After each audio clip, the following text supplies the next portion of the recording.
Chapter 1490, Templar. Jern woke, feeling his head pounding in his skull. He groaned and tried to sit up, his vision swimming before finally settling, letting him see that he'd been moved into one of the barracks. One of the colony members must have pulled some beds in here to lie the comatose Templar down on.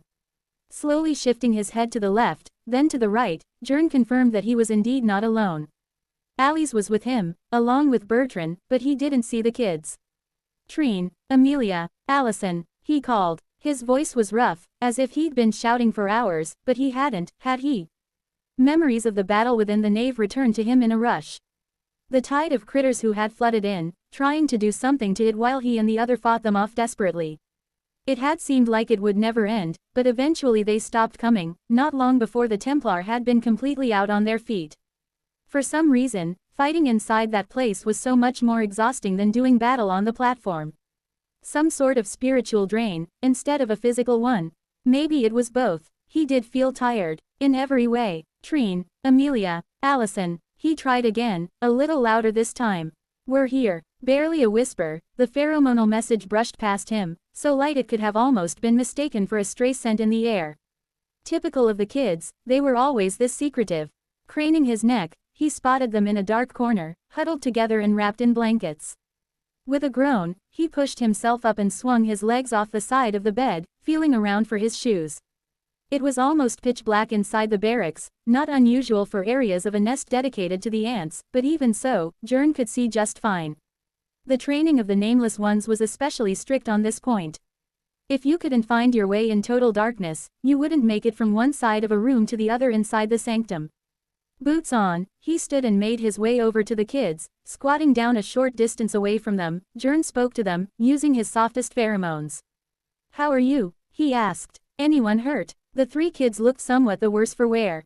As strong as they were, it hadn't been enough to endure the draining war that had occurred within Anthony. Every time they struck down one of those creatures, it had taken something out of them, something he couldn't identify. "We're fine," one of them replied. Again, the communication was so soft, a hushed whisper, he couldn't even tell which of them had said it. Jern looked around, but didn't see anyone paying attention to them.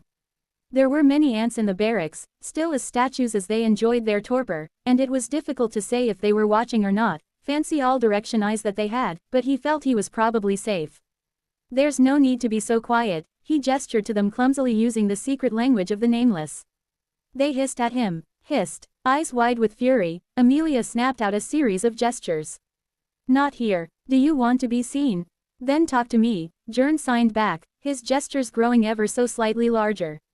The three glared at him but he only smiled slightly. "Fine," Trine said aloud. "We will talk." A win. It wasn't easy to get these three to bend on anything, but it could be done with the right leverage. "How long have you been awake?" Jern asked them. "Do you know what happened to Anthony?" "Not long," Amelia replied, still a little sullen, "and I heard that the eldest fell from the platform." Jern's eyes widened. "He what? That's not possible. I know he's alive." All three of the young folk looked at him as if he were a fool. Of course, they all knew he was alive. Which meant, either Anthony hadn't fallen, or he had, but found a way to survive anyway. Jern felt fairly confident it was the second. He sighed. Well, nobody had ever said it was easy to follow a living ant god. "Do you have any idea how we're going to go and get him?" he asked hopefully. He certainly had no plans. Jern had been told in no uncertain terms that leaving the safety of the platform would be almost instant, painful death. There was no doubt in his mind that someone much smarter would need to find a workaround for him, then he could get out there and do what needed to be done. "We've been talking to the Nameless Ones," Allison whispered to him. "They're working on something." That was enough to put Jern's brows up. If they were going to move, he would need to get in touch so they could bring him along. "What did they say?" he asked. "They've been in contact with the shadow. She went with the eldest when he fell." As if the Nameless needed more motivation.